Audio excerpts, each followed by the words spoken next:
এখন এই অহংকার তিন ধরনের হয়ে থাকে। কয় ধরনের? তিন ধরনের।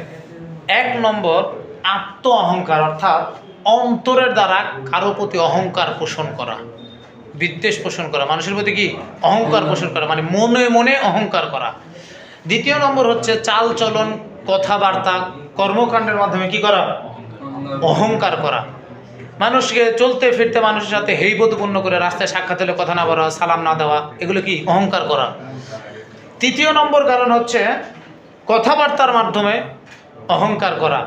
যেমন কি কথায় কথা অহংকার করা, আমার এই আছে, আমার ওই আছে, আমি এটা পড়েছি আজকে, কালকে আর একটা পড়বো, এরকম কথা কি কথার মাধ্যমে। আসলে এই অহংকারকারীকে সমাজের কেউ পছন্দ করে না, ঘৃণা করে না। আমরা অহংকার সম্পর্কে আল্লাহ সুবহানাহু ওয়া তাআলার বাণী শুনি। আল্লাহ তাআলা কি বলেন? আল্লাহ সুবহানাহু ওয়া তাআলা সূরা আরাফের 13 নম্বর আয়াতে বলছেন, ফাহবিতু মিনহা ফামা ইয়াকুনু লাকা ওয়ান তাতাকাব্বারা ফিহা ফাখরুজ ইন্নাকা মিনাস সাগিরিন।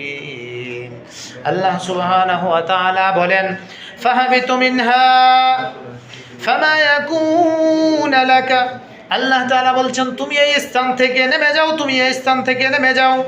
ফামা ইয়াকুনু লাকা, সুতরাং তুমি অহংকার করবে আর এই জায়গাতে থাকতে পারবে না। আন তাতাকাব্বারা ফিহা, এই জায়গাতে কোনো অহংকারীর অবস্থান করার জায়গা নয়, অহংকারী থাকতে পারে না। ফাখরুজু, আল্লাহ তাআলা বলছেন বের হয়ে যায় এখান থেকে। ইন্নাকা মিনাস সাগিরিন, নিশ্চয়ই তুমি অধমদের অন্তর্ভুক্ত। নাউজুবিল্লাহ।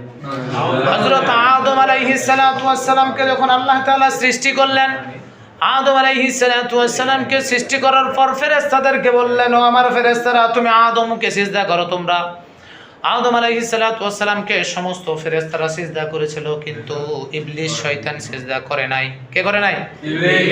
ইবলিস শয়তান সিজদা করে নাই। এইজন্য আল্লাহ সুবহানাহু ওয়া তাআলা বলছেন, ফাহবিতু মিনহা, এখান থেকে তুমি নেমে যাও। আল্লাহ তাআলা এই শব্দ ব্যবহার করেছে আখরুজু, এখান থেকে তুমি বের হয়ে যাও।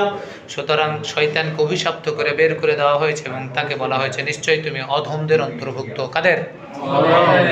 আচ্ছা বলো তো, প্রথম অহংকার করলো তাহলে কে? ইবলিস শয়তান। যুগে যুগে যারা আত্মহমিকা দেখাবে, অহংকার করবে, জমিনের উপর অহংকার করে চলবে, এই সকল ব্যক্তিরা কার দলের? ইবলিস তথা শয়তানের দলের। কারণ শয়তান যে শুরু করেছে অহংকার, এই বৈশিষ্ট্য যাদের মধ্যে থাকবে তারাও শয়তান। এই অহংকার থেকে আল্লাহ সুবহানাহু ওয়া তাআলা আমাদেরকে হেফাজত করুক। আল্লাহুম্মা আমিন।